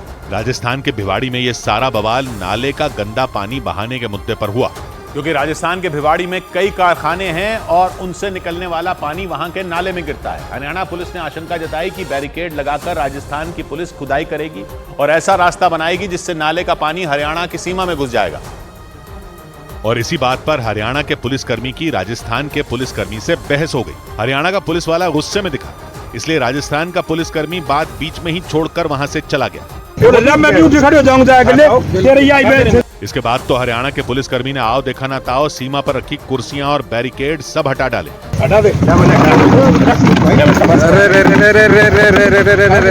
इस पुलिसकर्मी को शक था कि बैरिकेड की आड़ में राजस्थान पुलिस खुदाई करने का इंतजाम कर रही थी और इससे ऐसा रास्ता बन जाता कि भिवाड़ी के नाले का गंदा पानी हरियाणा में घुस जाता और हरियाणा में पानी को रोकने का इंतजाम नहीं किया गया था। इसी वजह से हरियाणा का पुलिसकर्मी भड़क गया और सीधा राजस्थान के पुलिस वाले से भिड़ गया। उधर यूरोप के देश अल्बानिया में लोगों ने जोरदार हंगामा किया। वहां हजारों की संख्या में लोग सड़क पर उतर आए और भ्रष्टाचार के साथ बढ़ते अपराध का मुद्दा उठाते हुए जमकर विरोध प्रदर्शन किया। और गुस्साए प्रदर्शनकारियों ने एक सरकारी इमारत के आगे पेट्रोल बम फेंक दिए। इस दौरान वहां भारी तादाद में लोग अपने हाथों में झंडे लेकर नारेबाजी करते नजर आए, जबकि उन प्रदर्शनकारियों को रोकने के लिए घेरेबंदी की गई और बैरिकेड के पीछे बड़ी संख्या में सुरक्षाकर्मी शील्ड लेकर तैनात दिखाई दिए। इस बीच लोग शोर शराबा करते रहे और कुछ देर में वहां लोगों ने फिर पेट्रोल बम फेंक दिया। इसके बाद तो जोरदार धमाका हुआ और धमाके की तेज आवाज हर तरफ गूंज उठी। इसी बीच प्रदर्शनकारियों ने वहां लगे बैरिकेड को तोड़ दिया और आगे बढ़ने की कोशिश की, लेकिन सुरक्षा कर्मियों ने उन्हें रोक दिया। तभी एक आदमी एक हाथ में झंडा और दूसरे हाथ में तख्ती लेकर सुरक्षा कर्मियों के आगे चिल्लाता हुआ दौड़ पड़ा। इसके साथ ही भारी भीड़ ने सड़क पर कब्जा जमा लिया। अल्बानिया की राजधानी तिराना में इन प्रदर्शनकारियों ने भ्रष्टाचार और बढ़ते अपराध का मुद्दा उठाया और सरकार को घेरने की कोशिश की। इस बीच अमेरिका में हवा में उड़ रहे एक विमान का डायना टूट गया। अमेरिका में यूनाइटेड एयरलाइंस का एक विमान उड़ान के दौरान हादसे का शिकार होने से बाल बाल बच गया। सैन फ्रांसिस्को से बॉस्टन जा रहे इस विमान का एक डायना टूट गया, जिसके बाद उसे इमरजेंसी में डेनवर शहर में उतारा गया। उस विमान में 165 यात्री सवार थे। हाल ही में कांग्रेस छोड़ने वाले बाबा सिद्दीकी के बेटे जिशान सिद्दीकी को मुंबई यूथ कांग्रेस के अध्यक्ष पद से हटा दिया गया। बाबा सिद्दीकी कांग्रेस छोड़कर एनसीपी के अजीत पवार गुट में शामिल हो गए थे। अंतरिक्ष पर रिसर्च करने वाली संस्था इसरो को गगनयान मिशन में बड़ी कामयाबी मिली। इसरो ने गगनयान मिशन में इस्तेमाल होने वाले इंजन की सफल टेस्टिंग की। इस मिशन के जरिए इसरो 2025 में इंसान को अंतरिक्ष में भेजने की तैयारी कर रहा है। इस मिशन में 3 लोगों की टीम को अंतरिक्ष में भेजा जाएगा और फिर उन्हें सुरक्षित पृथ्वी पर वापस उतारा जाएगा। पाकिस्तान के बल्लेबाज बाबर आजम ने T20 क्रिकेट में सबसे तेज 10,000 रन बनाकर इतिहास रच दिया। उन्होंने पाकिस्तान सुपर लीग में खेलते हुए ये उपलब्धि हासिल की। उन्होंने 271 पारियों में रिकॉर्ड अपने नाम किया। इस तरह उन्होंने विराट कोहली, क्रिस गेल और डेविड वार्नर जैसे खिलाड़ियों को पीछे छोड़ दिया। उधर अमेरिका के फ्लोरिडा में 8 फरवरी को हुए सड़क हादसे के बाद रेस्क्यू का वीडियो चर्चा में आ गया। वहां एक गाड़ी की हुई टक्कर के बाद एक महिला अपने 2 बच्चों के साथ उस गाड़ी में फंस गई। इस दौरान वहां से गुजर रहे एक पुलिसकर्मी की नजर उस गाड़ी पर पड़ी और इसके बाद वो भागकर उस गाड़ी के पास गया। वहां हुई भयंकर टक्कर की वजह से वो मोटरसाइकिल दूर पड़ी हुई थी, जबकि उस गाड़ी में वो महिला और उसके 2 बच्चे फंसे नजर आए। ऐसे में उस पुलिसकर्मी ने सबसे पहले उस गाड़ी में फंसे एक बच्चे को बाहर निकाला। इसके बाद उसने सड़क पर चल रहे लोगों से मदद मांगी और फिर दोबारा उस महिला की मदद करने पहुंच गया। इस बार उसने उस महिला और उसकी एक नवजात बच्ची का रेस्क्यू किया, लेकिन उस बच्ची की हालत देखकर वो महिला बुरी तरह डर गई। काफी देर वो पुलिसकर्मी उस बच्ची को होश में लाने की कोशिश करता दिखाई दिया, लेकिन जब उसने अपनी आंखें नहीं खोली तो उसकी मां ने जोर जोर से चिल्लाना शुरू कर दिया। इस दौरान वो पुलिसकर्मी लगातार उस बच्ची को CPR देता रहा। इसके बाद आखिरकार उस बच्ची को होश आ गया। सड़क हादसे के बाद रेस्क्यू का ये हैरान करने वाला वीडियो 8 जनवरी का बताया गया। इधर राजस्थान के अलवर से सांड के उत्पात का हड़कंप मचा देने वाला मामला सामने आया। वहां एक आवारा सांड ने 10 से ज्यादा लोगों को घायल कर दिया। इस सांड को पकड़ने में प्रशासन को खूब मेहनत करनी पड़ी, क्योंकि जैसे ही कोई इस सांड को काबू करने की कोशिश करता, ये भड़क जाता। एक आदमी को तो उसने उठाकर पटक ही दिया। छोड़ो मत। राजस्थान के अलवर में सांड ने सड़कों पर खूब उत्पात मचाया। लोगों का आना जाना मुश्किल हो गया। अपने पास से गुजरी बाइक पर तो उसने सीधा हमला कर दिया और बाइक पर बैठे लोग गिर गए। जिला प्रशासन की टीम जब इसे पकड़ने पहुंची तो ये सांड सड़क पर खड़े होकर गुर्राता नजर आया। बताया गया कि इस सांड ने 10 से ज्यादा लोगों को घायल किया और इसे पकड़ने में प्रशासन को अच्छा खासा समय लगा। उधर गुजरात के अहमदाबाद में हुए सड़क हादसे का वीडियो देखकर लोग खौफ से भर गए। वहां एक डंपर ने एक मोटरसाइकिल को पीछे से टक्कर मार दी। यह हादसा उस वक्त हुआ जब वो डंपर एक चौराहे से मुड़ने की कोशिश कर रहा था और तभी उसने अपने ठीक सामने चल रही उस मोटरसाइकिल को टक्कर मार दी। उस वीडियो में वो मोटरसाइकिल उस डंपर के आगे चलती दिखाई दी। इस दौरान उस डंपर की स्पीड काफी कम थी। थोड़ी दूर तक वो दोनों आगे पीछे चलते रहे, लेकिन जैसे ही उस चौराहे का मोड़ आया, उस डंपर के ड्राइवर ने अपनी स्पीड बढ़ा दी और सामने चल रही उस मोटरसाइकिल को टक्कर मार दी। इसके बाद जो हुआ, ब्रेक के बाद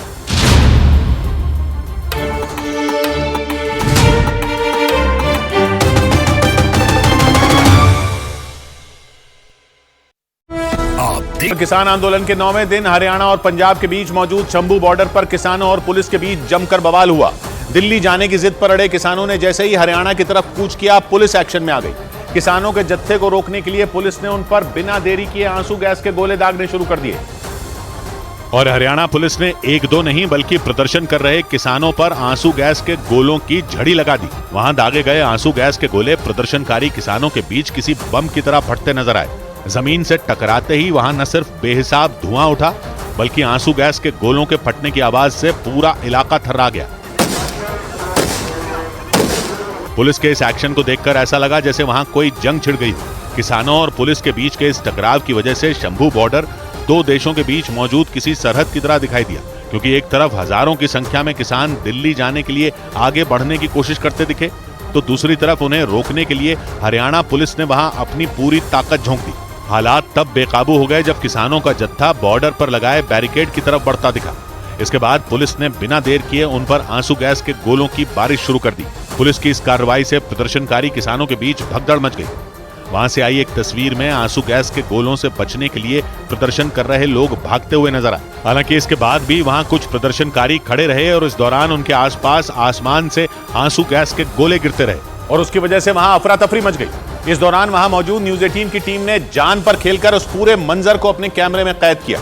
वहां आसमान से पुलिस के दागे गए आंसू गैस के गोले बम की तरह गिरते रहे और उनसे बचने के लिए प्रदर्शनकारी किसानों के बीच कोहराम मच गया। और इस भयानक मंजर को देखने के बाद लोगों की सांसें अटक गईं, क्योंकि किसानों को आगे बढ़ने से रोकने के लिए हरियाणा पुलिस ने उन पर आंसू गैस के दर्जनों गोले दाग दिए। प्रदर्शनकारी किसानों के बीच आसमान से एक के बाद एक कई गोले गिरते दिखे। बम की तरह फटते इन गोलों के बीच कई प्रदर्शनकारी किसान फंस गए। जान बचाने के लिए उन लोगों ने वहां से दौड़ लगा दी, लेकिन इसके बाद भी पुलिस की तरफ से आंसू गैस के गोले दागने का सिलसिला नहीं थमा। इस दौरान वहां मौजूद न्यूज 18 की टीम ने जान पर खेलकर इन खतरनाक तस्वीरों को अपने कैमरे में कैद कर लिया। ये देखिए, ये देखिए, ये देखिए, ये देखिए, ये तस्वीरें बहुत खतरनाक है। ये तस्वीरें बहुत खतरनाक है। हम आगे आके दिखाने की कोशिश कर रहे थे। शंभू बॉर्डर पर पुलिस के इस एक्शन की वजह से वहां भगदड़ जैसे हालात बन गए। प्रदर्शन कर रहे लोग इधर उधर भागते दिखाई दिए। तभी एक आदमी के पास आंसू गैस का गोला गिरा और उसकी वजह से आसपास मौजूद लोग कांप गए। हालांकि वो आदमी वहां से निकल गया, लेकिन आंसू गैस के दर्जनों गोले गिरने की वजह से वहां हाहाकार मच गया। लेकिन इसके बाद भी प्रदर्शन कर रहे किसान शंभू बॉर्डर से पीछे हटने के लिए तैयार नहीं हुए, बल्कि पुलिस की इस कार्रवाई की वजह से उनका गुस्सा सातवें आसमान पर पहुंच गया और वो एक बार फिर बैरिकेड की तरफ बढ़ गए। और इस बार प्रदर्शनकारी किसानों ने ट्रैक्टर ट्रॉली के साथ आगे बढ़ने की कोशिश की, लेकिन एक बार फिर शंभू बॉर्डर पर तैनात हरियाणा पुलिस के जवानों ने उन पर आंसू गैस के गोले छोड़कर उन्हें आगे बढ़ने से रोक दिया। पंजाब पुलिस ने ड्रोन की मदद से आंसू गैस के गोले गिराए। पंजाब की तरफ से शंभू बॉर्डर की जो तस्वीरें सामने आई, उनमें एक तस्वीर में आंसू गैस के गोले गिरने के बाद प्रदर्शनकारी किसानों में हड़कंप मचा दिखाई दिया।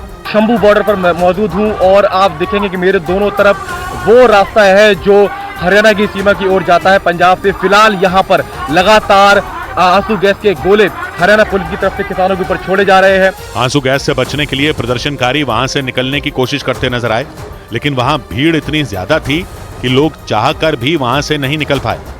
जानकारी के मुताबिक शंभू बॉर्डर पर पंजाब से आए 12,000 से ज्यादा किसान डटे रहे। इसी वजह से शंभू बॉर्डर प्रदर्शन कर रहे किसानों से खचाखच भरा दिखाई दिया। भीड़ इतनी कि वहां पैर रखने तक की जगह नजर नहीं आई। जमीन पर किसानों का जत्था हरियाणा में दाखिल होने के लिए उतावला दिखा, जबकि आसमान से ड्रोन की मदद से पुलिस की टीम ने उन पर नजर बनाए रखी ताकि प्रदर्शनकारी किसानों के किसी भी पैंतरे का वक्त रहते जवाब दिया जा सके। इसी बीच कई किसान नेता गैस मास्क पहनकर दिल्ली जाने के लिए हरियाणा की सीमा में दाखिल होने की कोशिश में जुट गए और उन्हें आगे बढ़ता देख हरियाणा पुलिस ने एक बार फिर उन पर एक्शन शुरू कर दिया। हरियाणा की सीमा में किसानों को घुसने से रोकने के लिए पुलिस ने उन पर आंसू गैस के गोले दागने शुरू कर दिए। इसके बाद तो प्रदर्शनकारी किसानों के बीच हाहाकार मच गया। आंसू गैस से बचने के लिए प्रदर्शन कर रहे लोग वहां से भाग खड़े हुए। चंद सेकंड के अंदर ही किसानों का पूरा जत्था तितर-बितर हो गया। पुलिस के इस एक्शन से पहले कई किसान नेता गैस मास्क पहनकर पुलिस बैरिकेड की तरफ बढ़ते नजर आए। किसान नेताओं के साथ बड़ी संख्या में प्रदर्शन कर रहे लोग उनके साथ आगे बढ़ते दिखे। किसान नेताओं को आंसू गैस के गोलों से बचाने के लिए कुछ प्रदर्शनकारी शील्ड भी पकड़े नजर आए, लेकिन जैसे ही किसानों का जत्था आगे की तरफ बढ़ा, हरियाणा पुलिस ने उन पर आंसू गैस के गोलों की बौछार कर दी। आंसू गैस के कुछ गोले तो हवा में ही जोरदार आवाज के साथ फटते दिखाई दिए। हर तरफ धुआं फैल गया। इसकी वजह से न चाहते हुए भी किसानों को अपने कदम पीछे खींचने पड़े। हालांकि इतना सब कुछ होने के बाद भी किसानों ने दिल्ली कूच का अपना इरादा नहीं छोड़ा। जानकारी के मुताबिक प्रदर्शनकारी किसानों की तरफ से शंभू बॉर्डर पर पुलिस के एक्शन से निपटने के लिए भी पूरी तैयारी की गई और उसी के तहत किसानों ने वहां बोरियों में भरकर रेत का पहाड़ खड़ा कर दिया ताकि रेत की बोरियों से दीवार खड़ी कर पुलिस की तरफ से दागे जा रहे आंसू गैस के गोलों और रबर की गोलियों को रोका जा सके, क्योंकि 13 फरवरी से आंदोलन के शुरू होने के बाद प्रदर्शनकारियों को रोकने के लिए हरियाणा पुलिस बेहिसाब आंसू गैस के गोले दागती रही। इसी वजह से प्रदर्शनकारी किसानों ने पुलिस के इस एक्शन की काट निकाल ली यहाँ पर एक तरीके से जो रेत की बोरियां लाई थी उसका आड़ बनाने के लिए, ओट बनाने के लिए यहाँ पर उसका इस्तेमाल किया जा रहा है। और तो और किसानों ने आंसू गैस के गोलों को बेअसर करने के लिए गीली बोरियां भी तैयार रखी, ताकि जैसे ही आंसू गैस के गोले गिरें उन पर गीली बोरियां डालकर उनका असर कम किया जा सके। वहां से आई एक तस्वीर में कुछ प्रदर्शनकारी किसान आसमान से गिरते आंसू गैस के गोलों पर बोरियां डालकर वहां से भागते दिखाई दिए। मतलब शंभू बॉर्डर पर इकट्ठा हुए किसान किसी भी कीमत पर पीछे हटने के लिए तैयार नहीं। वहीं हरियाणा पुलिस ने भी किसानों को आगे बढ़ने से रोकने के लिए शंभू बॉर्डर पर अपनी पूरी ताकत झोंक दी और यह साफ कर दिया कि पंजाब से आए प्रदर्शनकारी किसानों को किसी भी सूरत में हरियाणा की सीमा में घुसने नहीं दिया जाएगा। यही नहीं, हरियाणा पुलिस ने घग्गर नदी पर बने पुल पर खुदाई करने वाली बड़ी बड़ी मशीनें भी तैनात कर दी, क्योंकि एक रोज पहले ही प्रदर्शनकारी किसानों ने शंभू बॉर्डर पर लगाए गए कंक्रीट के बैरिकेड हटाने के लिए वहां ताकतवर मशीनें खड़ी कर दी थी। उन मशीनों में पोकलेन मशीन भी शामिल रही, जो जमीन का सीना चीर देने की ताकत रखती है। बताया गया कि किसानों ने इन ताकतवर मशीनों की मदद से पुलिस के सुरक्षा चक्र को भेदते हुए हरियाणा की सीमा में दाखिल होने का प्लान बनाया था। इसी वजह से हरियाणा पुलिस ने भी प्रदर्शनकारियों को जवाब देने के लिए शंभू बॉर्डर पर खुदाई करने वाली मशीनों के साथ वहां क्रेन तक तैनात कर दी। हरियाणा पुलिस ने भी वहां पर आप देखेंगे तो मैं एक पूरे प्रोक्लेन मशीन को वहां पर देख पा रहा हूं। उसके पीछे एक जेसीबी खड़ी हुई है और दूसरे पुल के ऊपर भी कुछ जेसीबी मशीन मैं देख पा रहा हूं। मतलब पुलिस ने शंभू बॉर्डर पर प्रदर्शनकारियों को उन्हीं की भाषा में जवाब देने की तैयारी कर ली।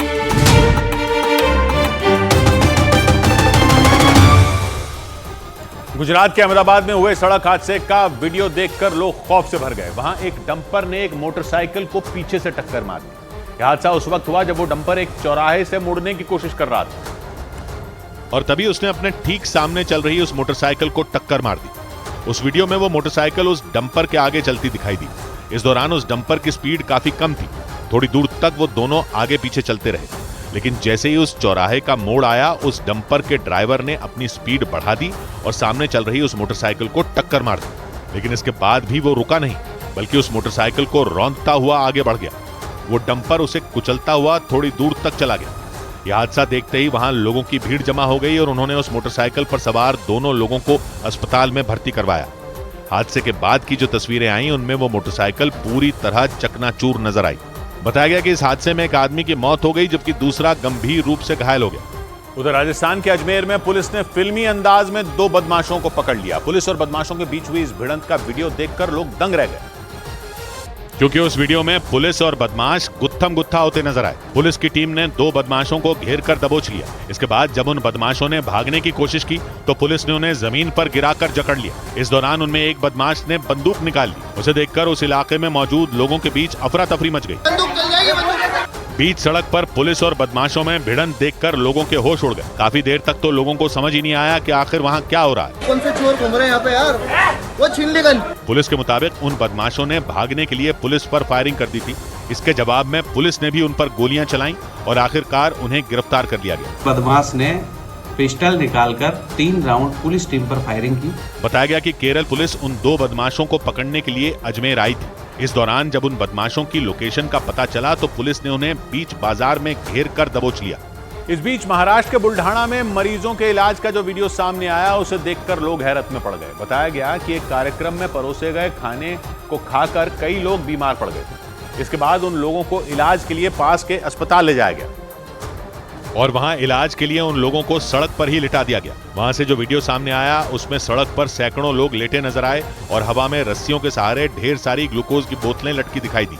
आरोप है कि वहां इसी तरह उन मरीजों का इलाज किया गया।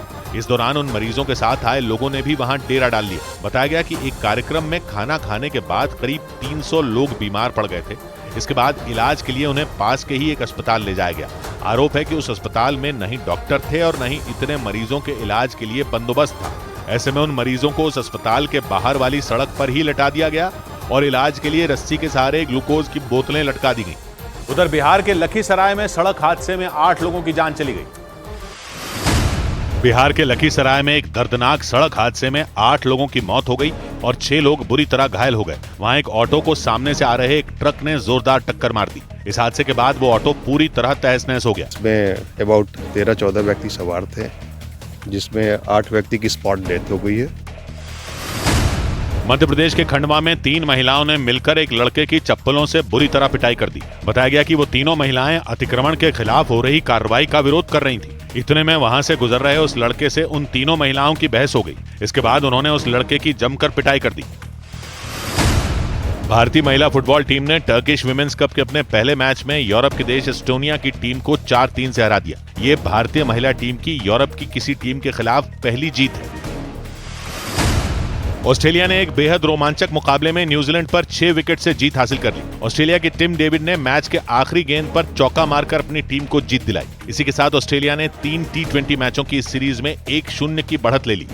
इधर उत्तर प्रदेश के मेरठ में एक केमिकल फैक्ट्री में भीषण आग लगने से हड़कंप मच गया। वहां आग इतनी तेजी से फैली कि उस फैक्ट्री में काम कर रहे कई मजदूरों को बाहर निकलने का मौका तक नहीं मिला और काफी देर तक वो लोग अंदर ही फंसे रहे, क्योंकि भयंकर आग कुछ ही मिनटों में केमिकल फैक्ट्री में पूरी तरह फैल गई और विकराल हुई आग की लपटें तेजी से ऊपर की ओर उठती दिखाई दी।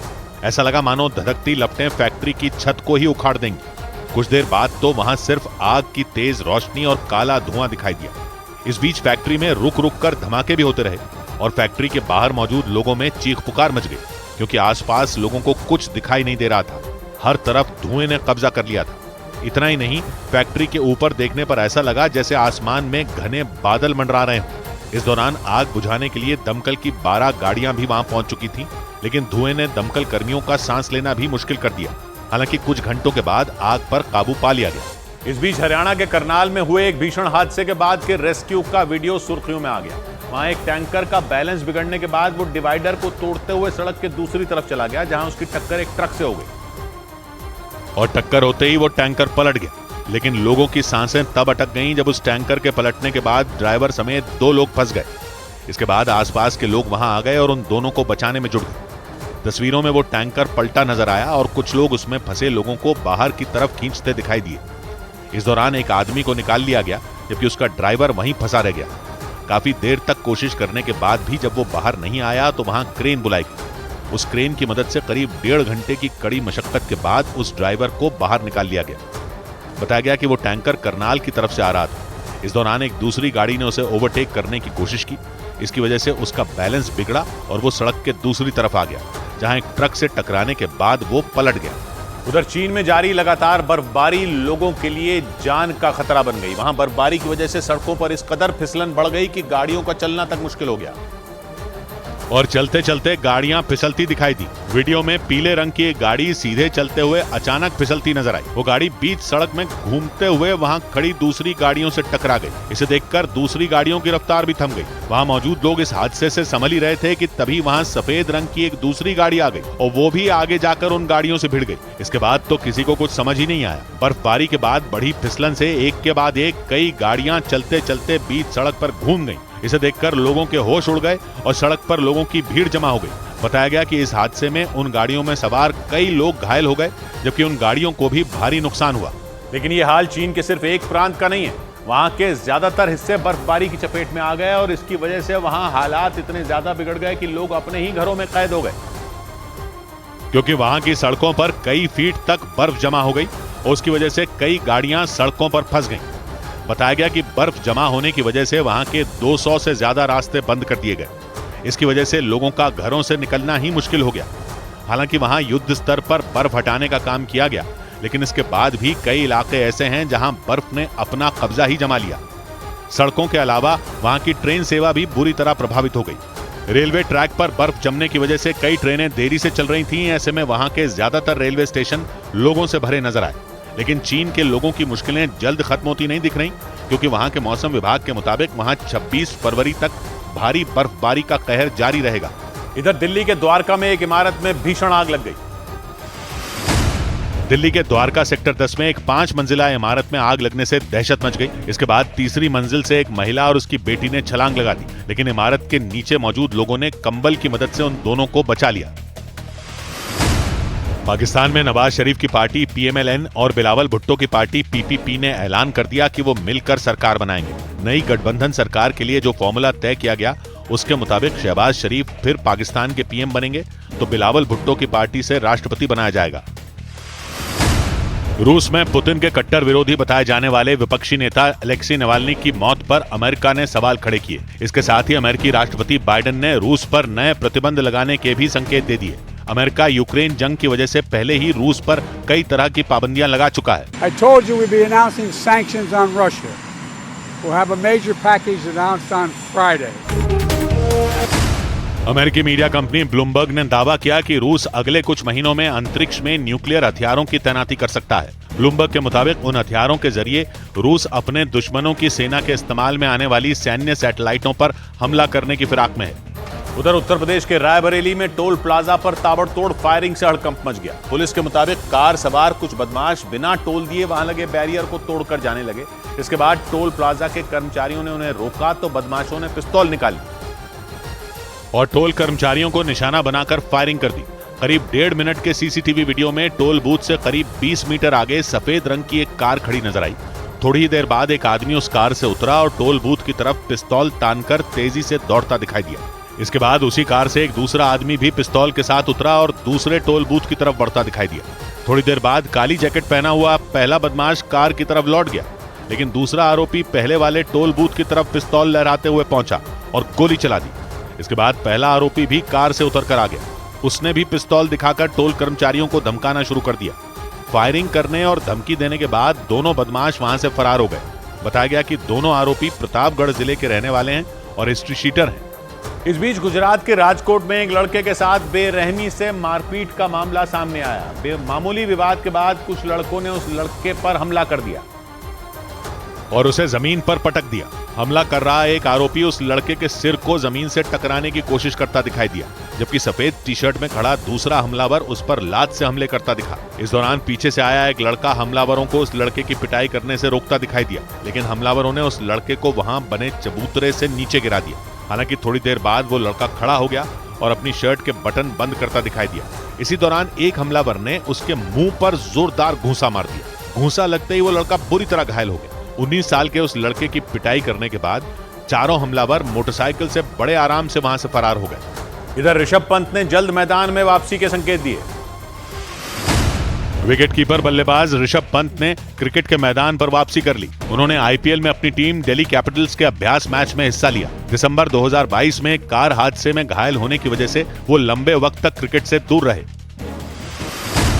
एक्टर विद्या बालन ने सोशल मीडिया पर फर्जी अकाउंट मामले में एफआईआर दर्ज कराई। उनका आरोप है कि कोई उनके नाम से सोशल मीडिया पर फर्जी अकाउंट बनाकर लोगों से पैसे की डिमांड कर रहा था। मुंबई पुलिस ने इस सिलसिले में आईटी एक्ट के तहत केस दर्ज कर लिया। फिल्म एक्टर विक्रांत मैसी ने 6 साल पुराने अपने एक विवादास्पद ट्वीट के लिए माफी मांग ली। 2018 में जम्मू कश्मीर के कठुआ में 8 साल की बच्ची के गैंगरेप के बाद हत्या के मामले पर उन्होंने राम और सीता को लेकर एक ट्वीट किया था। हालांकि बाद में उन्होंने वो ट्वीट हटा दिया था। अमेरिका के वॉशिंगटन में पॉप गायिका मैडोना के साथ एक कॉन्सर्ट में हादसा हो गया। वो शो के दौरान एक कुर्सी से अचानक नीचे गिर गई। इसके बाद उन्होंने खुद को संभाला और फिर से उसी कुर्सी पर बैठकर उन्होंने परफॉर्म किया। उधर उत्तर प्रदेश के झांसी में एक मोटरसाइकिल सवार और पुलिस वाले के बीच ऐसी बहस हुई कि वहां मौजूद लोग भी हैरत में पड़ गए। आरोप लगा कि चेकिंग के दौरान पुलिस वालों ने उस मोटरसाइकिल सवार को रोका था और उससे लाइसेंस समेत दूसरे जरूरी कागजात दिखाने को कहा, लेकिन ऐसा होते ही वो लड़का भड़क गया और आग बबूला हुआ वो लड़का हाथ लगाकर एक पुलिस वाले की वर्दी पर लगे स्टार को देखता नजर आया, लेकिन उस पुलिस वाले ने गुस्से में उसका हाथ झटक दिया और धक्का देकर उस पर चीखता चिल्लाता दिखाई दिया। इस दौरान वहां पुलिस के कई जवान खड़े थे। इसके साथ ही बड़ी संख्या में लोग भी मौजूद थे और उस पुलिस वाले ने भीड़ के सामने उसे धमकाना शुरू कर दिया। पुलिस के मुताबिक वो लड़का बिना हेलमेट पहने मोटरसाइकिल चला रहा था और चेकिंग के दौरान पुलिस वालों ने उसे रोका तो वो उनसे बदसलूकी करने लगा। इतना ही नहीं, वीडियो में जब वो पुलिस वाला स्टार दिखाने वाली बात पर उसे फटकार लगाता दिखा तो उस लड़के ने ऐसा कुछ कहने से साफ तौर पर इनकार कर दिया, लेकिन वो पुलिस वाला भी अड़ गया और उसे बार बार डांटता रहा। इसके बाद तो हेलमेट न पहनने और जरूरी दस्तावेज न होने के आरोप में उसकी मोटरसाइकिल ही जब्त कर ली गई। इधर बिहार के सिवान में शराब तस्करों के खिलाफ एक्साइज विभाग ने बड़ा एक्शन लिया। वहां शराब की 32 से ज्यादा अवैध भट्टियों को ध्वस्त कर दिया गया। बताया गया कि इस कार्रवाई में उत्तर प्रदेश के एक्साइज विभाग की टीम भी शामिल रही। और एक्साइज विभाग की टीम के साथ पुलिस के जवानों ने शराब की 32 अवैध भट्टियों को नष्ट कर दिया। वहां प्लास्टिक की बड़ी बड़ी थैलियों में शराब बनाने के लिए कच्चा माल भरकर रखा गया था और उन थैलियों को अलग अलग भट्टियों के अंदर रखा गया था। लेकिन पुलिस कर्मियों ने उन भट्टियों को ध्वस्त कर दिया और उन थैलियों में रखे गए कच्चे माल को भी बर्बाद कर दिया। शराब तस्करों ने उन भट्टियों को खेत के बीचों बीच बनाया था ताकि छिपकर आसानी से शराब बनाई जा सके। वहां कार्रवाई के दौरान 280 लीटर से ज्यादा कच्ची शराब भी नष्ट कर दी गई। सभी भट्टी मालिकों के विरुद्ध फरार अभियोग दर्ज करते हुए गिरफ्तारी का अभियान चलाया जा रहा है। बताया गया कि सिवान के साथ शराब तस्करों के खिलाफ ये अभियान बिहार और उत्तर प्रदेश की सीमा में भी चलाया गया। इसलिए इस अभियान में बिहार के साथ उत्तर प्रदेश के एक्साइज विभाग की टीम भी मौजूद रही।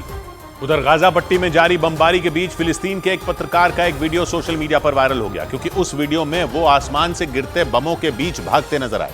ऐसा करने वाले वो अकेले पत्रकार नहीं थे, बल्कि कई दूसरे पत्रकार भी बमों की बारिश से बचने के लिए वहां से भाग खड़े हुए ताकि किसी भी तरह वो अपनी जान बचा सके। इसका एक वीडियो भी सामने आया, उसमें फिलिस्तीन के हसाम शबात नाम के वो पत्रकार भागते दिखाई दिए। उनके साथ गाजा में मौजूद दूसरे देशों के पत्रकार भी आसमान से गिरते बमों के बीच दौड़ते नजर आए। उस दौरान वहां बमों के फटने और गोलियों के चलने की आवाज आती रही। उन्होंने आरोप लगाया कि जंग की रिपोर्टिंग के दौरान इजरायल की सेना ने उन्हें निशाना बनाते हुए गोलियां चलाई। इसी वजह से जान बचाने के लिए वहां मौजूद कई दूसरे पत्रकार भी भाग खड़े हुए। लेकिन परेशानी यह थी कि उनके सामने छिपने की कोई जगह नहीं दिखी, क्योंकि जंग की वजह से वहां सब कुछ तबाह नजर आया। सड़क के दोनों तरफ मलबे का ढेर दिखा। इसीलिए इजरायल की सेना से बचने के लिए वो सभी काफी दूर तक भागते रहे। एक रिपोर्ट के मुताबिक 2023 में कवरेज के दौरान दुनिया भर में करीब 99 पत्रकारों और मीडिया कर्मियों की मौत हुई। इनमें अकेले 3/4 से ज्यादा यानी 75 पत्रकार इजरायल और हमास के युद्ध में मारे गए। दावा किया गया कि इनमें ज्यादातर पत्रकार इजरायल की सेना के हमलों में मारे गए। उधर गाजा में सीज फायर का समर्थन करने के बावजूद अमेरिका ने सुरक्षा परिषद में इससे जुड़े प्रस्ताव को पास नहीं होने दिया। अमेरिका ने गाजा में फौरन सीज फायर लागू किए जाने के प्रस्ताव पर वीटो लगाकर सुरक्षा परिषद में इसे खारिज करवा दिया। अमेरिका ने तीसरी बार इस मुद्दे पर वीटो का इस्तेमाल किया। हालांकि एक दिन पहले उसने सुरक्षा परिषद में गाजा में इजरायल की कार्रवाई का विरोध किया था। भारतीय शेयर बाजार में पिछले 6 दिनों से जारी तेजी का सिलसिला टूट गया। इस दौरान सेक्टोरल इंडेक्स में रियल्टी और पीएसयू बैंक को छोड़कर दूसरे सभी इंडेक्स लाल निशान पर बंद हुए। इसकी वजह से बॉम्बे स्टॉक एक्सचेंज का सेंसेक्स 434 अंक गिरकर 72,623 पर बंद हुआ, तो निफ्टी 142 अंकों की गिरावट के साथ 22,055 के स्तर पर आ गया। जम्मू कश्मीर के गुलमर्ग में खेलो इंडिया विंटर गेम्स की शुरुआत हो गई। इन खेलों में देश भर के 800 से ज्यादा खिलाड़ी हिस्सा ले रहे हैं। इस बार खेलो इंडिया विंटर गेम्स में आइस हॉकी, आइस स्केटिंग और स्नो बोर्डिंग समेत कई तरह की प्रतियोगिताएं होंगी। दुनिया के दूसरे सबसे अमीर आदमी एलॉन मस्क ने दावा किया कि उनकी कंपनी न्यूरालिंक ने इंसान के दिमाग में चिप लगाकर काम करने का सफल टेस्ट किया। एलॉन मस्क ने दावा किया कि इसका प्रयोग एक आदमी पर किया गया जिसने सिर्फ सोचकर ही कंप्यूटर के माउस को ऑपरेट किया। इस बीच इजरायल ने लगातार दूसरे दिन लेबनान में चरमपंथी संगठन हिजबुल्लाह के ठिकाने पर भीषण हमला बोला। एक रोज पहले ही इजरायल की फौज ने लेबनान के दक्षिणी इलाके में मौजूद हिजबुल्लाह के कई ठिकानों पर एक साथ बमबारी की थी। लेकिन इस बार तो हमला ऐसा था कि हिजबुल्लाह के लड़ाकों को संभलने का मौका तक नहीं मिला, क्योंकि जिस जगह पर वो छिपकर इजरायल पर हमले की योजना बना रहे थे, उस पूरी की पूरी इमारत को ही धराशायी कर दिया गया।